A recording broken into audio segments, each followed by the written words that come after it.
Bismillahirrahmanirrahim. Assalamualaikum warahmatullahi wabarakatuh.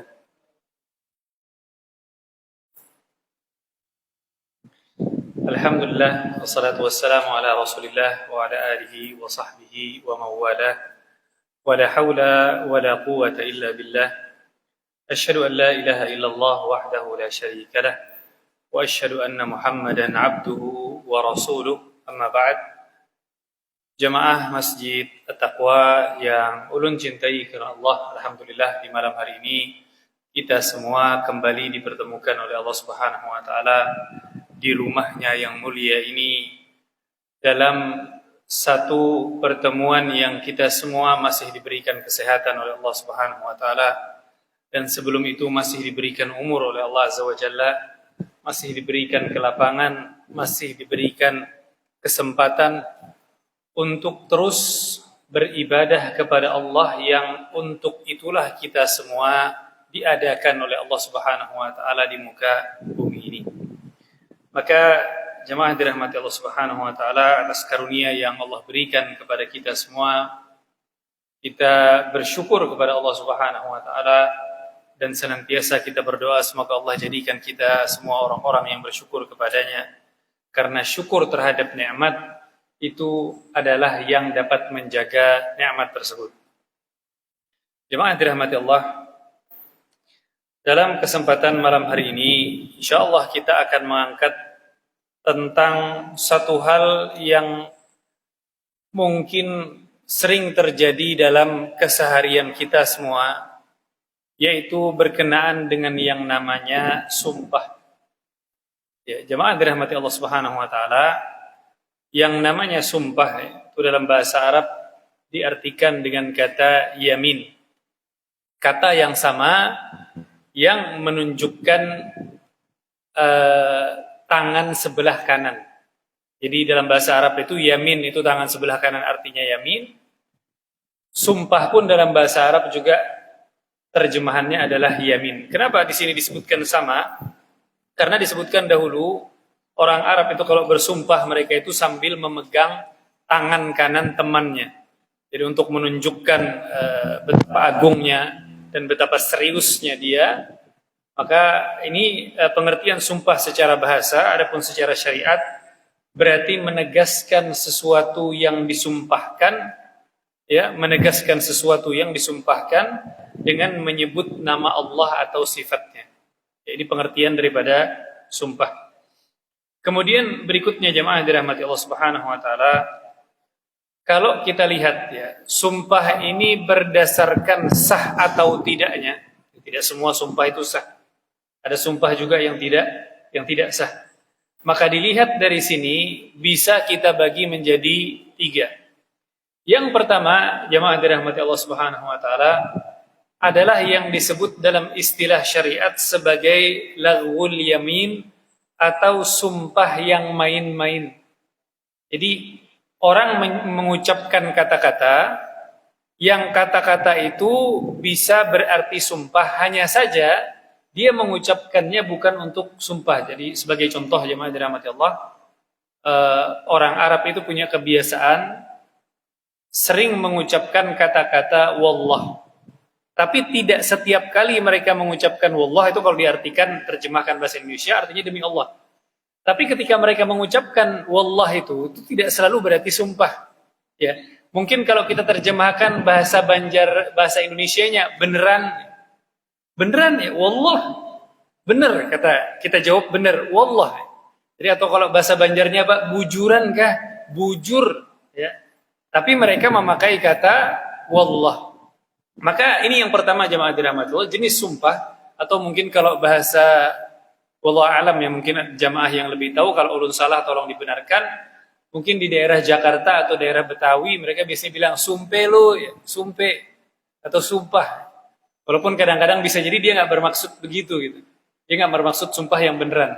Maka yang jenis yang pertama ini jamaah dirahmati Allah, sumpah yang pertama ini atau sumpah yang laghu, ini Allah menyebutkan di dalam Al-Quran, di dalam surat Al-Ma'idah ayat ke-89, Allah berfirman, la yu'akhidukumullahu bil-laghwi fi aymanikum. Allah tidak akan menghukum kalian ya dengan sumpah yang semacam ini, ya. Jadi tidak hanya di zaman kita sekarang saja, bahkan ternyata di zamannya Nabi SAW sudah ada sumpah semacam ini. Dia kata-kata yang diucapkan untuk bersumpah, tapi maksudnya niatnya bukan untuk itu. Ya, maka yang pertama ini, kalau misalkan dia melanggar apa yang dia ucapkan, dia tidak terkena kafarat. Dia tidak harus membayar penebus, dan dia juga tidak mendapatkan dosa.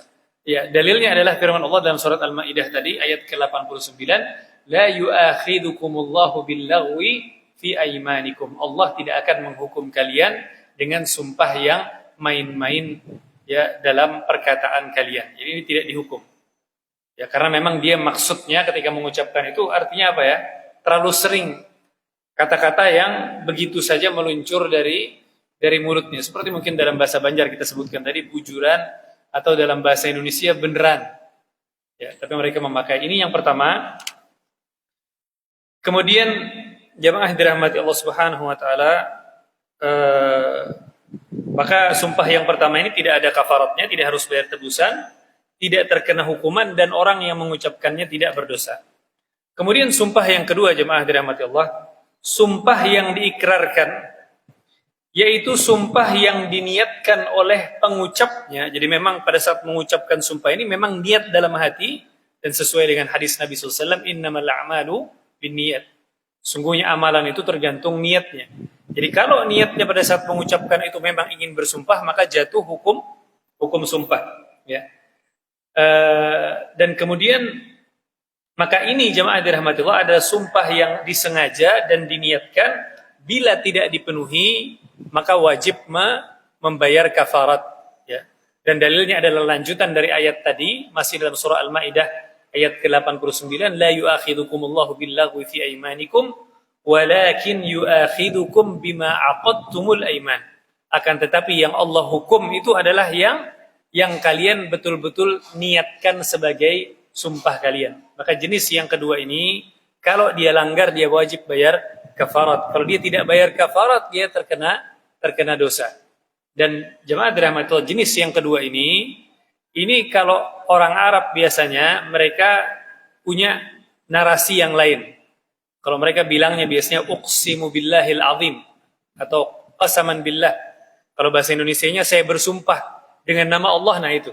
Mereka juga punya kata-kata yang memang itu khusus tidak diucapkan kecuali dalam rangka bersumpah, atau dalam bahasa mana saja yang kata tersebut bermakna sumpah. Contoh apa jemaah dirahmati Allah? Sumpahnya kita orang Banjar. Apa sumpahnya orang Banjar? Lillahi ta'ala. Yang lillahi ta'ala aku kada berdusta. Nah, itu jatuh juga di sini hukum sumpah. Yang kalau dia melanggar, ya, yang kalau dia, dan insya Allah orang Banjar kalau mengucapkan kata-kata ini tidak ada yang berniat tidak bersumpah, Pak. Insya Allah kalau ada yang bersumpah lillahi ta'ala, mungkin kita kalau orang Banjar itu mengatakan demi Allah atau apa jarang ya.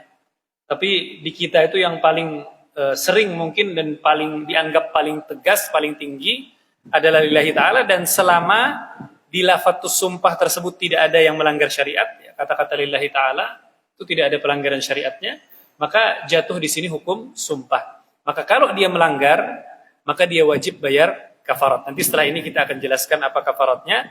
Kalau dia tidak mau bayar kafarat, ya, maka dia terkena dosa. Ini jenis yang kedua, jemaah dirahmati Allah, dari sumpah ini, yaitu sumpah yang diniatkan. Kemudian yang ketiga adalah sumpah yang disebut dengan nama sumpah ghamus dalam istilah syariatnya. Atau kalau bahasa kitanya sumpah palsu. Orang berani bersumpah dengan nama Allah atas sesuatu yang dia tahu itu hal yang dusta, hal yang bohong. Piankah mengambil duit yang ada di sini? Kada wani bersumpah ka pian? Wani bersumpah pian lillahi ta'ala atau demi Allah, padahal sidin yang mengambil, maka ini namanya sumpah ghamus. Kenapa disebutkan sumpah ghamus? Itu dalam bahasa Arab artinya tenggelam. Jadi maksudnya orang ini tenggelam dalam dosa saking besarnya kesalahan yang dia lakukan. Ya, maka jenis yang ketiga ini jamaah dirahmati Allah, apakah ada kafaratnya? Jawabannya tidak ada kafaratnya. Yang harus dilakukan oleh orang yang melakukan sumpah, jadi memang dia bersumpah terhadap sesuatu yang dia tahu kalau itu tidak benar, dia sumpah palsu, ya, baik itu di pengadilan maupun di luar pengadilan, maka kalau dia melakukan hal ini dia wajib bertaubat kepada Allah Azza wa Jalla, tidak ada kafaratnya karena dosanya itu lebih besar daripada kafarat. Saking besar kalau yang pertama tadi, yang kedua tadi, ya, ketika dia bersumpah dengan nama Allah kemudian dia melanggar, maka pelanggarannya masih bisa dihapus dengan kafarat, masih bisa dihilangkan dengan kafarat. Tapi jenis yang ketiga, sumpah palsu, ini tidak bisa dihilangkan dengan kafarat, sehingga yang dia lakukan harus bertaubat kepada Allah Subhanahu wa taala saking besarnya kesalahan yang dia lakukan. Dan misalkan ternyata dia sampai mengambil hak orang lain, ya, dengan cara sumpah palsu, karena biasanya orang kadang-kadang berani bersumpah palsu, kadang-kadang tujuannya adalah untuk mendapatkan harta, ya, bersengketa dengan orang lain, tidak ada bukti, kemudian dia berani bersumpah palsu, akhirnya dia dapat harta tersebut. Baik misalkan harta tersebut rumah kah, gedung kah, bangunan kah, tanah kah, ya. Maka kalau dia melakukan hal tersebut tidak ada kafaratnya, tapi wajib bertaubat dan mengembalikan hak orang lain yang dia ambil dengan cara yang tidak benar. Wajib itu. Selama dia tidak mengembalikan hak orang lain yang diambil, ya, maka tidak sempurna taubatnya. Maka ini jemaah dirahmati Allah Subhanahu wa taala, jenis yang ketiga, dan dalilnya adalah dalam surat An-Nahl ayat yang ke-94. Allah berfirman, "Wala tattakhidhu aymanakum dakhalan bainakum." Dan janganlah kalian menjadikan sumpah di antara kalian itu sebagai sumber pencaharian. Ya. Tapi yang disayangkan jamaah yang dirahmati Allah, kita dapati ternyata di keseharian kita kadang-kadang baik bahkan dijual beli, kadang-kadang pedagangnya misalkan sedang ramai pembeli, ya, pembelinya ramai, kemudian ada yang mengaku sudah bayar padahal belum bayar. Tapi perasaan si penjual ini perasaan belum. Tapi karena saking banyaknya orang, tidak pasti. Ya kalau orang sepi mungkin bisa memastikan belum bayar. Tapi ini orang saking banyaknya ada ragu-ragu. Maka orang yang yang mengaku sudah bayar ini, dia dalam rangka menegaskan, dia berani bersumpah, nang lillahi ta'ala aku sudah menjulung duitnya. Akhirnya si pembeli, ya karena tidak ingin ribut, ya ini sampai dia sendiri pun tidak yakin, tidak punya bukti, akhirnya memberikan kembaliannya. Orang ini barangnya dapat, ya, dapat uang padahal tidak pernah bayar. Ini contoh sumpah palsu yang harus bertaubat kepada Allah dan harus mengembalikan hak orang lain yang dia ambil. Maka Allah menyebutkan dalam surat An-Nahl ayat 94, jangan kalian jadikan sumpah kalian sebagai mata pencaharian, fatazilla qadamun ba'da thubutiha, maka kemudian kaki itu akan tergelincir setelah yang tadinya setelah yang tadinya kuat, setelah tadinya kokoh. Wa tadhuqu as-su'a bima sadattum an sabilillah, dan kalian merasakan keburukan di dunia, ya, karena kalian menghalangi manusia dari jalan Allah. Walakum adzabun adzim, dan bagi kalian azab yang luar biasa besar. Kemudian juga dalil yang lain haramnya sumpah palsu ini adalah hadis Abu Hurairah, hadis Nabi SAW. Abu Hurairah bahwa Nabi SAW bersabda, khamsun laisa lahunna kaffarah. Ada 5 kesalahan, 5 dosa yang tidak ada kafaratnya. Sebagian dosa itu ada kafaratnya, tapi ada dosa-dosa yang saking besarnya tidak ada kafaratnya sama sekali. Kalau dia melakukan, dia ingin memperbaiki, caranya halus bertaubat. Di antaranya adalah asyirku billah. Yang pertama, orang yang berbuat kesyirikan kepada Allah Subhanahu wa taala. Kemudian disebutkan beberapa, yang terakhir adalah wa yaminun sabiratun yaqta'u biha malan bighairi haqq, dan sumpah yang palsu dalam rangka mengambil harta orang lain. Ini jemaah dirahmati Allah Subhanahu wa taala, maka kita punya 3 jenis sumpah ya.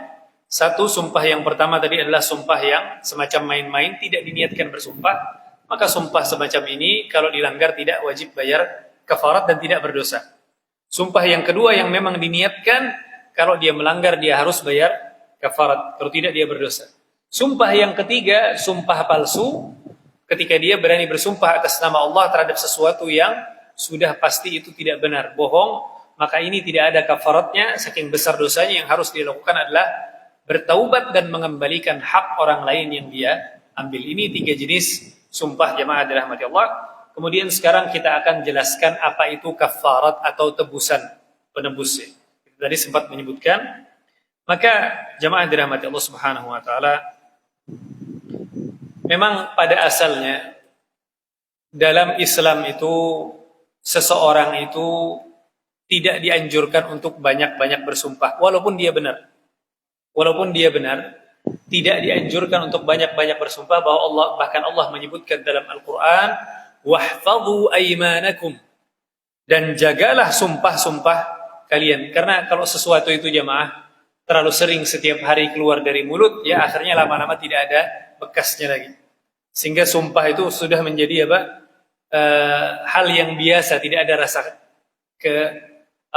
pengagungannya lagi.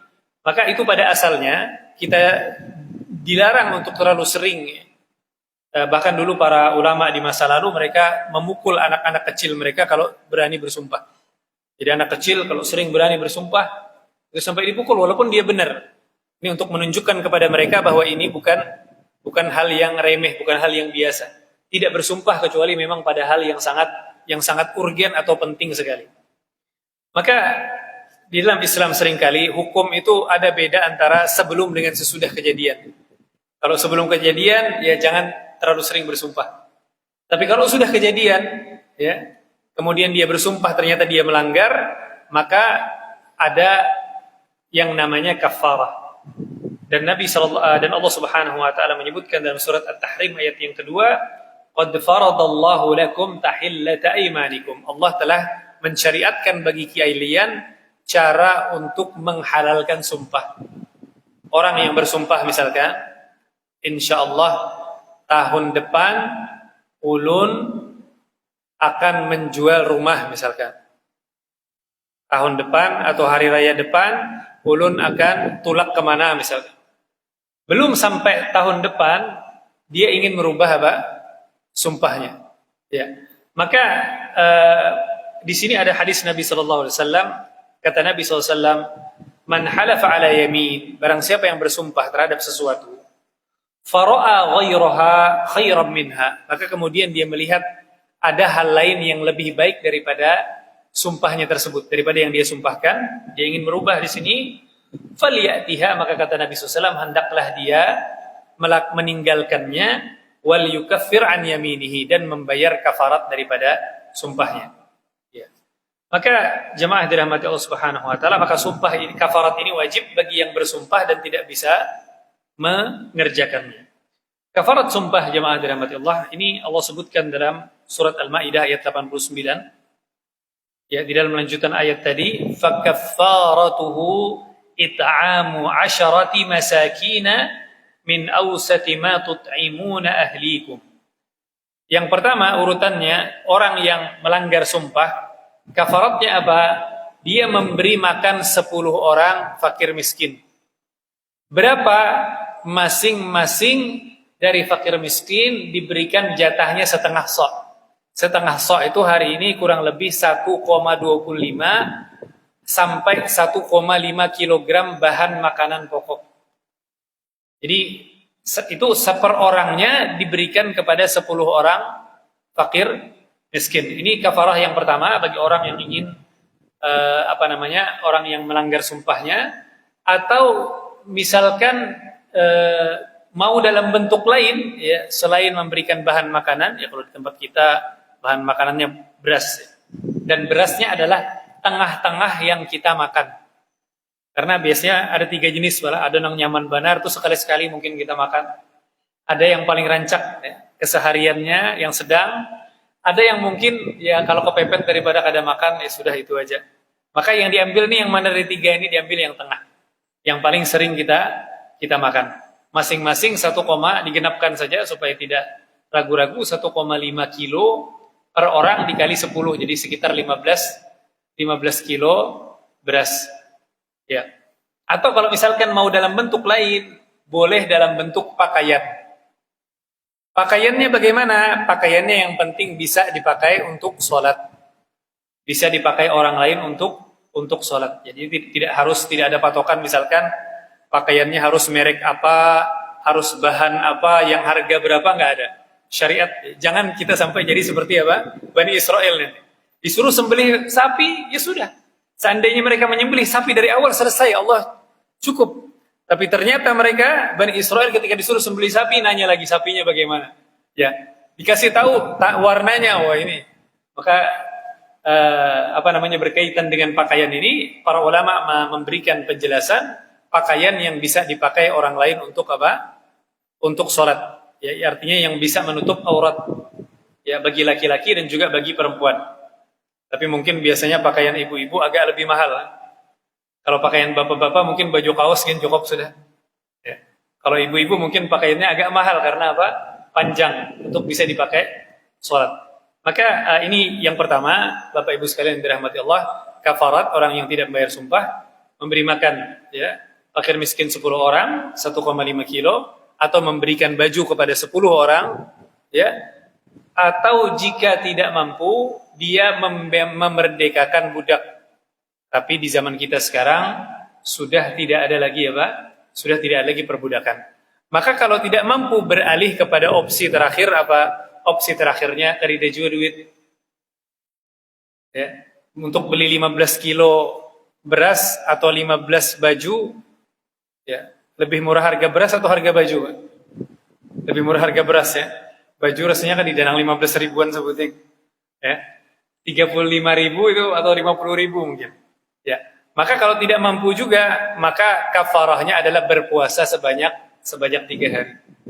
Berpuasa sebanyak 3 hari itu sebagai kafarat bagi orang yang tidak bisa membayar. Tapi sesuai urutannya tadi. Kalau masih ada hartanya, masih ada uangnya, yang pertama. Ya. Kalau tidak ada pakaian, kalau tidak ada juga baru kemudian berpuasa sebanyak 3 hari. Karena Allah menyebutkan au kiswatuhum, ya. Allah menyebutkan urutannya, yang pertama memberi makan, kemudian memberikan pakaian, au tahriru raqabah atau memerdekakan budak. Faman lam yajid fasiyamu 3 ayyam. Barang siapa yang tidak punya apa-apa, hendaklah dia berpuasa selama 3 hari. Ini jamaah dirahmati Allah yang dikenal dengan nama kafarat bagi orang yang melanggar sumpahnya. Kemudian berikutnya, walaupun begitu, ada beberapa persyaratan yang harus terpenuhi agar seseorang itu wajib membayar kafarat. Karena tidak semua orang yang bersumpah kemudian melanggar itu terkena kewajiban kafarat kalau dia tidak memenuhi persyaratan. Apa saja persyaratannya, Bapak Ibu sekalian yang dirahmati Allah? Syarat yang pertama, sumpah yang diucapkan tersebut adalah hal yang diniatkan. Itu harus yang pertama. Jadi bukan sekedar apa istilahnya bahasa kita, kecepatan bicara ya, atau tergelincir lisannya. Memang diniatkan untuk bersumpah, dan sumpah tidak sah kecuali dengan menyebut nama Allah atau salah satu daripada sifat-sifatnya Allah. Maka jemaah dirahmati Allah Subhanahu wa taala, ini yang pertama, syarat yang harus dipenuhi. Kemudian syarat yang kedua, untuk bayar kafarat itu pada saat bersumpahnya harus secara sukarela.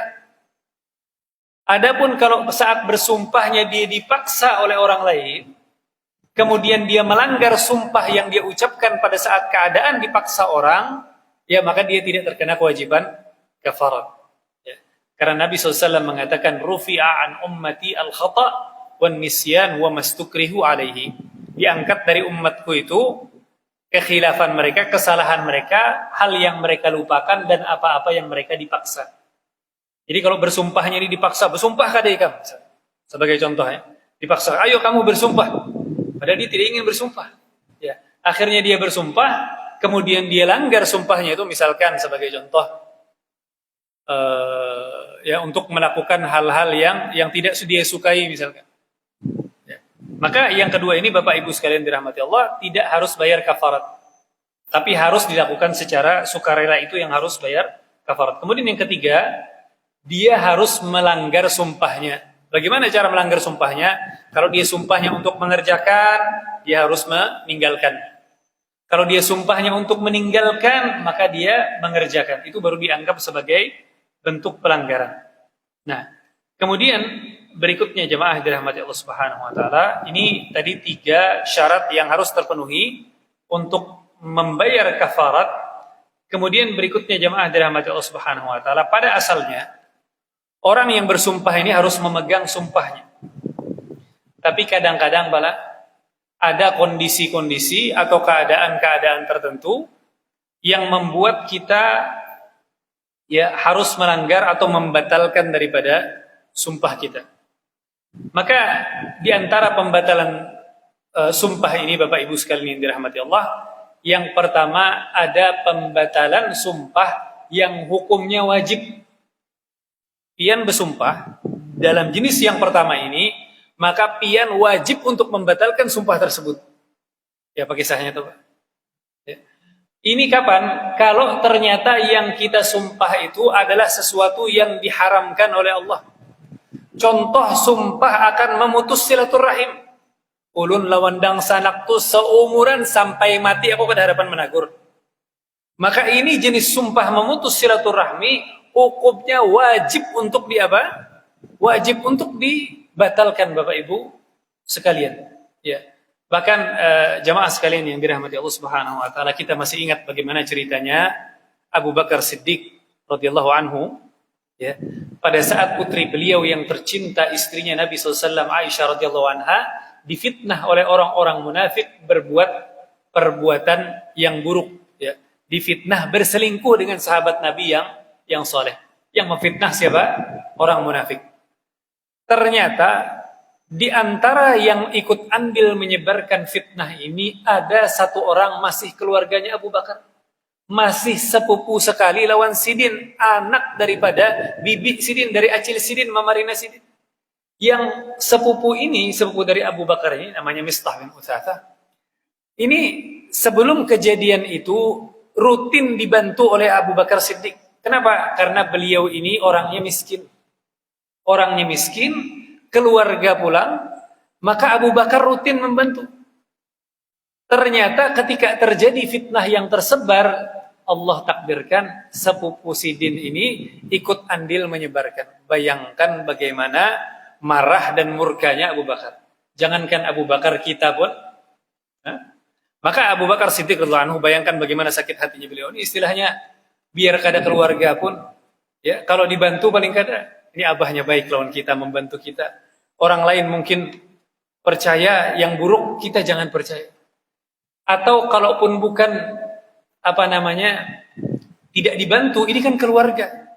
Orang lain mungkin bisa percaya, keluarga sendiri masa lebih percaya kepada orang lain dibandingkan kepada keluarga sendiri. Maka Abu Bakar Siddiq radhiyallahu anhu, saking marahnya beliau bersumpah demi Allah, kata beliau, saya tidak akan pernah membantu lagi yang namanya Mistah. Kalau kita kira-kira apa yang akan kita lakukan, Pak? Kalau Abu Bakar Siddiq bersumpah akan memutus bantuan Sidin, itu aja. Yang bantuan itu padahal sebelum itu hukumnya tidak wajib atas Abu Bakar. Ya. Kalau kita mungkin di posisinya Abu Bakar Siddiq mungkin lebih dari itu, Pak. Mungkin mendatangi ke rumah, ya, digerebek atau dilabrak, dibawa langsung, gimana engkau? Ya. Sudah saya bantu, ya, kita masih punya keluarga, ponakan sendiri jatuhnya ini, ponakan sepupu. Kenapa malah lebih percaya sama orang munafik dibanding keluarga sendiri? Maka Abu Bakar Siddiq, jemaah sekalian, beliau bersumpah akan memutus bantuan beliau. Ternyata Allah menurunkan firman-Nya, wala ya'tali ulul fadli minkum was-sa'ati ay yu'ti ulil qurba wal masakin wal muhajirin fi sabilillah. Dan janganlah bersumpah, kata Allah, ya, untuk tidak menyantuni keluarga dekat yang miskin dan berhijrah di jalan Allah.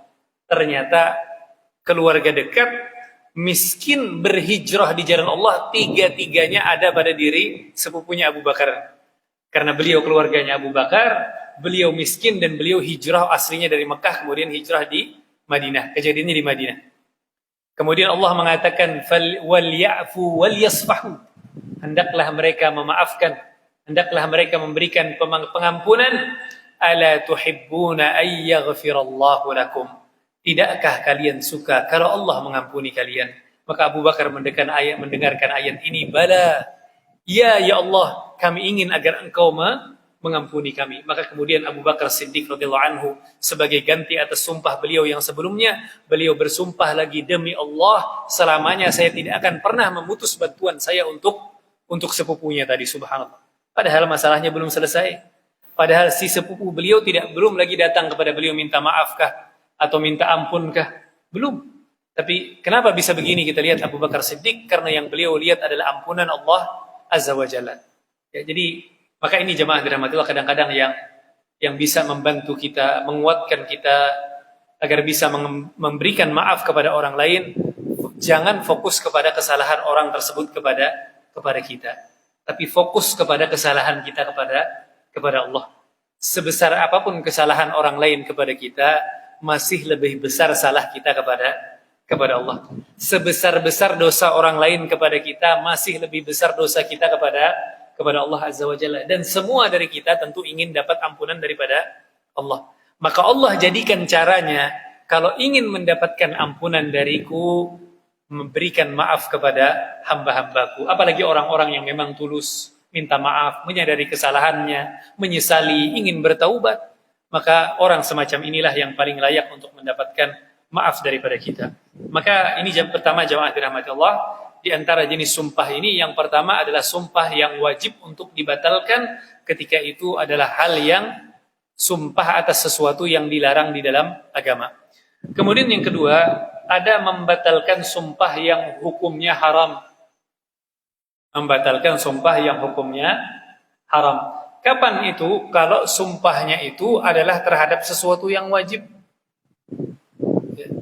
Ulun setiap hari kadang akan meninggalkan sholat 5 waktu, bersumpah. Ya. Maka ini tidak boleh, ya, untuk dia batalkan sumpahnya, harus terus dilakukan. Karena yang dia sumpahkan itu adalah merupakan kewajiban di dalam keseharian kita. Ya. Maka ini jemaah dirahmati Allah Subhanahu wa taala.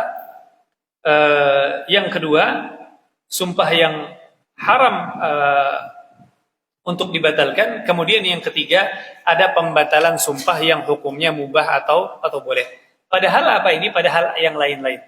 Ya, apa saja yang tidak haram, apa saja yang tidak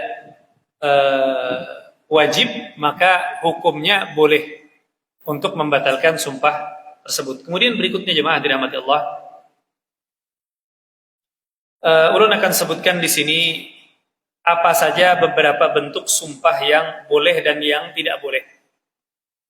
Maka sumpah yang boleh adalah sumpah yang diucapkan dengan menyebut nama Allah Subhanahu wa taala atau menyebut sifat daripada Allah, seperti demi Allah, demi wajah Allah, demi keagungan Allah, demi kemuliaan Allah, demi kebesaran Allah, ya, dan seterusnya.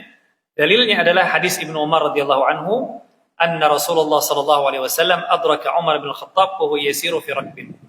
Dalilnya, satu waktu Nabi SAW sedang berjalan bersama para sahabat. Salah satunya ada ikut dalam rombongan tersebut Umar bin Khattab. Umar bin Khattab pada saat berjalan, wa huwa yahlifu bi abihi, beliau bersumpah dengan nama bapaknya. Siapa nama bapaknya Umar bin Khattab? Namanya Khattab. Ya, beliau bersumpah demi Khattab, demi ayahku, demi bapakku. Faqala Rasulullah SAW, maka Nabi SAW ketika mendengar Umar bin Khattab bersumpah dengan nama bapaknya,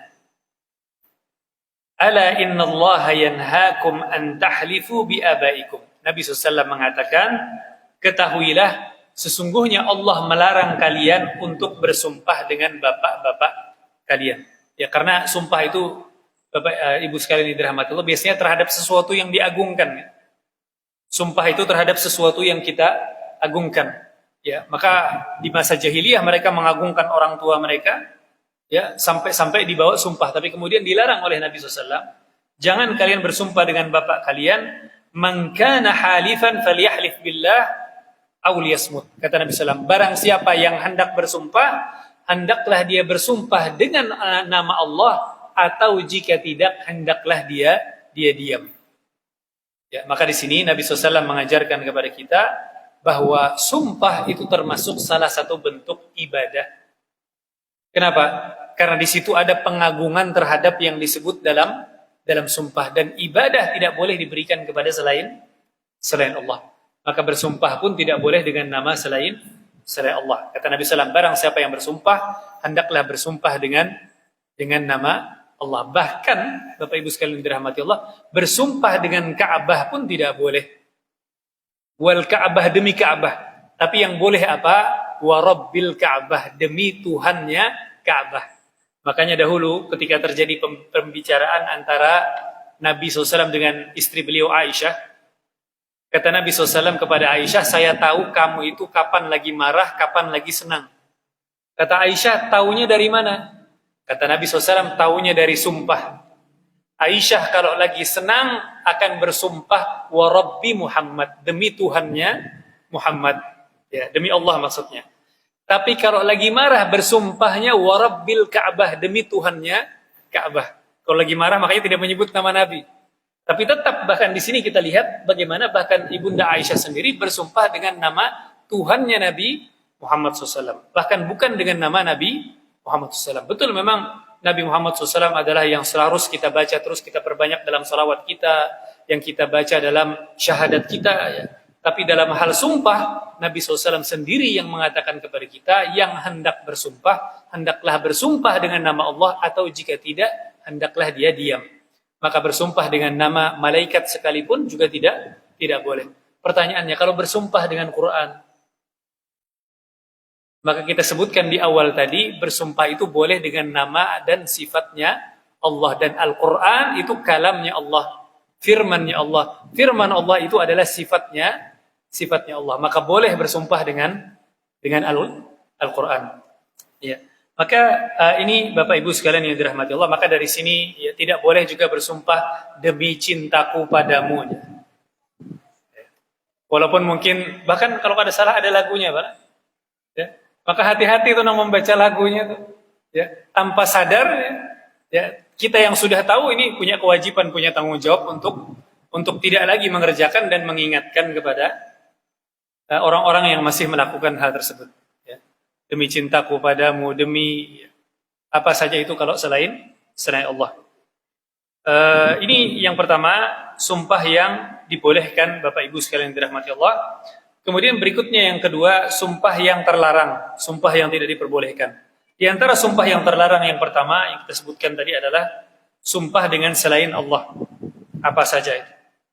Kemudian yang kedua juga sumpah yang terlarang, bersumpah bahwa dirinya adalah orang Yahudi atau Nasrani, ya, berlepas diri dari Allah dan Rasulnya bila dia melakukan perbuatan ini. Walaupun yang dia sumpahkan itu hal yang benar.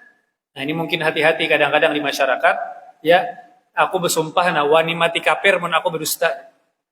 Ini kada boleh, Pak. Walaupun yang pian sumpahkan itu bujur, aku kada ambil lah, aku kada berdusta. Tapi sumpahnya semacam ini tidak diperbolehkan. Ya. Karena dalilnya apa? Nabi SAW sendiri yang mengatakan. Kata Nabi SAW dalam hadisnya yang diriwayatkan oleh Imam Muslim, barang siapa yang bersumpah kemudian mengatakan saya keluar dari Islam, maka jika dia bohong, dia seperti yang dia katakan, kata Nabi SAW. Kalau dia bohong dengan sumpahnya tersebut, sumpahnya sumpah palsu, dia seperti yang dia katakan, keluar dari Islam. Dan kalau dia benar, ya, maka dia tidak akan kembali kepada Islam dengan selamat. Maksudnya dosanya besar banget. Ini akan mengganggu dan merusak apa? agamanya dia. Jadi bukan main-main. Jadi walaupun betul ya kadang-kadang mungkin di masyarakat nih wani keluar dari agama Islam nih wani mati kafir wani.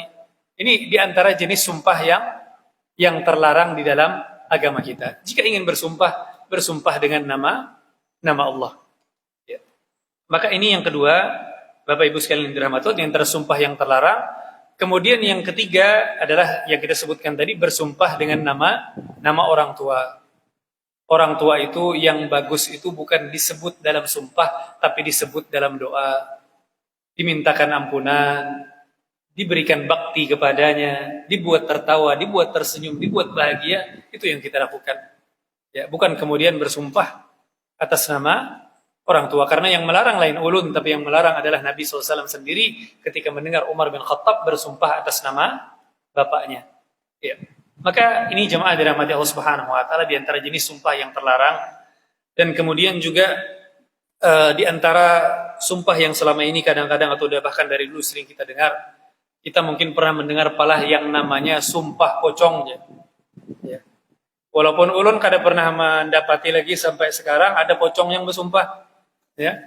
Ya, sumpah pocong itu, maka kalau kita lihat dari segi syariatnya, sumpah pocong ini kan orang dipakaikan kain kafan, dihadapkan ke kiblat, tapi masih hidup Pak.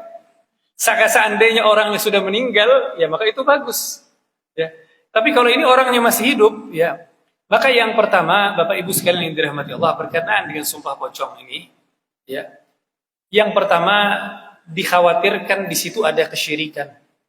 Kenapa? Lebih takutan mati daripada berdusta lawan Allah Ta'ala. Ya. Kan maksud daripada sumpah pocong ini kan kafan. Ikan di hadapan kiblat. Amun berdusta mati. Ya, padahal kada tentu mati, bisa aja orang itu berdusta dan masih hidup. Ujur mana? Ada seberataan yang bersumpah pocong, malah mungkin kita belum mendapati lagi ada yang sumpah pocong kemudian langsung mati. Ya. Jadi ini kada efektif. Ya. Maka di sini dikhawatirkan orang itu akhirnya lebih takut lawan manusia, lawan makhluk daripada takut lawan Allah Ta'ala. Padahal harusnya dia lebih takut kepada Allah. Maka dari sini istilahnya yang namanya sumpah pocong ya, tidak ada tuntunannya, dan Allah sudah memberikan, agama sudah memberikan kepada kita, jika ingin bersumpah hendaklah bersumpah dengan nama Allah. Ya, maka ini mungkin Bapak Ibu sekalian yang dirahmati Allah Subhanahu wa taala berkenaan dengan sumpah yang bisa kita sampaikan pada malam hari ini. Dan terakhir mungkin pengingat tentang sumpah palsu tadi. Kita sempat menyebut sumpah palsu, ya, sumpah atas nama Allah terhadap sesuatu yang kita yakini benar. Kalau kita tarik sejarahnya, siapa yang pertama kali bersumpah palsu? Yang pertama kali bersumpah palsu adalah iblis. Ketika ingin mengeluarkan kedua orang tua kita dari surga, Allah menyebutkan dalam Al-Quran, wa qasamahuma inni lakuma minan nasihin. Dan iblis bersumpah kepada Adam dan Hawa, aku ini adalah orang yang menginginkan kebaikan untuk kalian berdua. Padahal tujuannya adalah ingin mengeluarkan mereka dari surga. Maka orang yang bersumpah palsu, ya, itu senjata yang dipakai oleh iblis untuk mengeluarkan nenek moyang kita dari surga, kampung halaman kita semua. Semoga Allah Subhanahu wa taala kembalikan kita semua ke kampung halaman nenek moyang kita, yaitu surganya Allah Subhanahu wa taala. Demikian mungkin Bapak Ibu sekalian yang bisa ulun sampaikan pada kesempatan malam hari ini. Semoga bermanfaat. Salah dan khilafnya ulun mohon dimaafkan. Dan akhirnya kita tutup dengan membacakan doa kafaratul majlis. Subhanakallahumma wa bihamdika asyhadu an la ilaha illa anta astaghfiruka wa atubu ilaik. Wa sallallahu wasallam ala nabiyyina Muhammad walhamdulillahirabbil alamin. Wassalamualaikum warahmatullahi wabarakatuh.